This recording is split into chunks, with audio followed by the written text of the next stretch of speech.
يا سلام يا باشا، بصراحة حضراتنا مش مصدقين ان احنا قاعدين كده سوا. يعني زمان كنتوا بتشتغلوا وحضراتنا فوق في الحرم لكم، دلوقتي بقينا اصحاب بقى ونتصور سوا وهنبوست الصورة على السوشيال ميديا. الدنيا اتغيرت قوي يا باشا.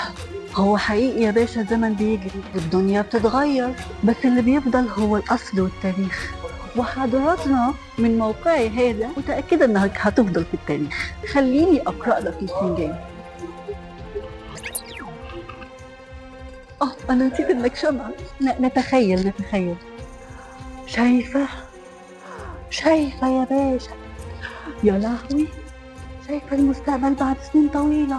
القصر ده هيتحول لمتحف حربي. أيوة متحف، مفيهوش حريم خالص.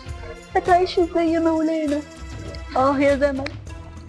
ولما يحولوا قصرنا ده لمتحف حربي، تخيل هيبقى فيه عربيات قديمة وصور سلاح وحروب. مش هيبقى فيه حريم زي دلوقتي، ولا هيبقى فيه فساتين جميلة ولا حفلات ولا ضحك. بص اسمك محمد علي باشا اهو هيخلدوا التاريخ. هيكون ليك ولولادك ولأحفادك وأحفاد أحفادك واللي جابوا أحفادك تماثيل في كل مكان. هتيجي الناس تزورها من كل أنحاء العالم علشان يشوفوك ويتصوروا معاك كده زينا. يا جماعة الوزراء، ايه رأيكم؟ متحف حربي ولا قصر؟ اعتقد ان المتحف هيبقى مكان حلو لتعليم الاطفال حاجات عن تاريخنا، ومين عارف يمكن يطلع لنا قادة عظام تاني في المستقبل ويعلوا على كل اللي سبقوه. باين طبعا ان الراوند بتاعتنا النهارده كلها تاريخ وشموخ، بس طبعا كان في شويه دراما على خفيف. احنا في قلعه صلاح الدين الايوبي. الجزء اللي هنركز عليه النهارده هو المتحف الحربي.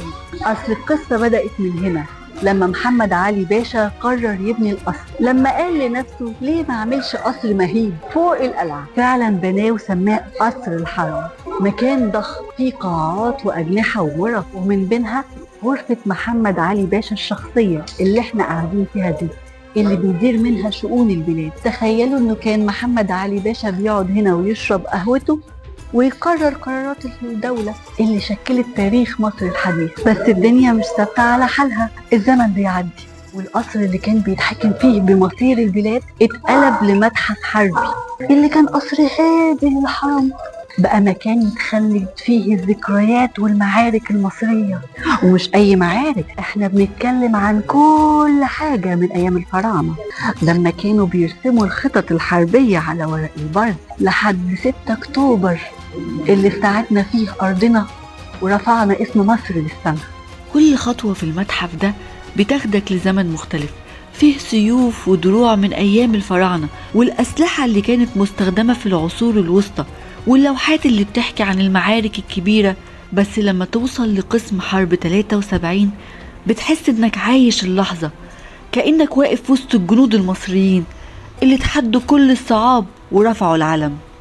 الجيش المصري ده حكاية لوحده، من أيام القدماء المصريين لحد قادة أكتوبر ونصر 73 غيروا مجرى التاريخ. والشجاعة دي مش صدفة، لا، دي حاجة بتسري عروق المصريين على مر العصور. من أول ما كان الجندي المصري بيقف على حدود الدولة الفرعونية لحد ما وقف على قناة السويس وقال خلاص احنا رجعنا أرضنا. فالخلاصة يا جماعة، لو لسه ما زرتوش المتحف الحربي في قلعة صلاح الدين يبقى فاتكوا نص عمركم. ده مش مجرد متحف، ده مكان بيجمع كل فخر مصر العسكري في مكان واحد. ومين عارف يمكن تطلع بفكرة ولا قرار من جوه القاعة اللي حكم منها محمد علي مصر وكان بيدير منها البلد، او على الاقل تطلع بصورة حلوة للانستا.